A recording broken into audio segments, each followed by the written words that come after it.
Hi, I'm Evelyn. Welcome to Retire from My Business. Is your business positioned for growth? Let's take a look at one of the margins you need to look at to determine how well positioned your business is. Today, we talk specifically about the gross margin. So, why do I need to know my gross margin? My gross margin tells me if my margins are big enough to cover my other expenses. Let's look at an example. Let's say I buy product for $5. So, buy for 5. I sell it for 10.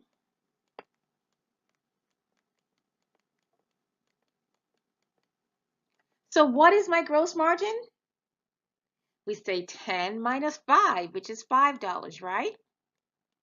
But what if I had other operating expenses? Like maybe I was paying rent and then my rent was $6. Well, I am going to make a net profit of minus $1. Well, that's not good for me being the business owner. So that tells me my gross margin is not big enough. I need to make it larger. Once you figure out all your expenses, you can figure out how big your gross margin has to be because it's that, and then you can do quick calculations as you buy and sell buy products to determine if the margins you're making on that product is big enough to keep you profitable. So now we know why gross margin is important. What is it? Your gross margin is your revenue less your cost of goods sold. So here we see revenue minus our cost of goods sold equals our gross margin. So here in this example, we see we have revenue of $40,000, which is what we sold the product for. So that's what our customers gave us. But however, it cost us $10,000 to buy the product. So to get our gross margin, we say 40,000 minus 10,000 equals 30,000. So that's our gross margin.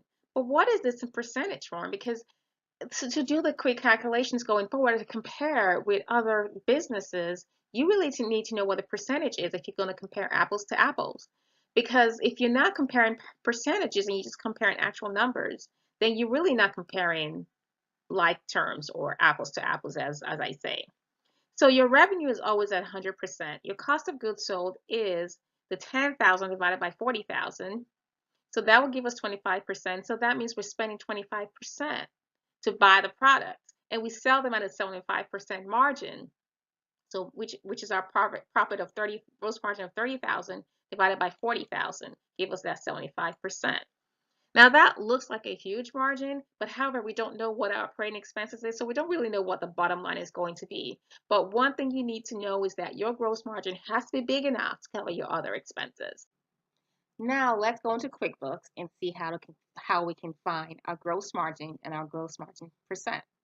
To do that, you open up your QuickBooks file, you go into Reports, you select the profit and loss, you select the period you want your profit and loss to be. So here we have 1/1/2017 to 10/21/2017. And then when we want to see the percentages, we click down here where it says compare another period, and we go down and we say percent of income. We click Run Report. We can collapse so we can see better. So here we can see our gross profit has been computed for us. We have a gross profit of $9,795, and we have the gross profit percent is 96%.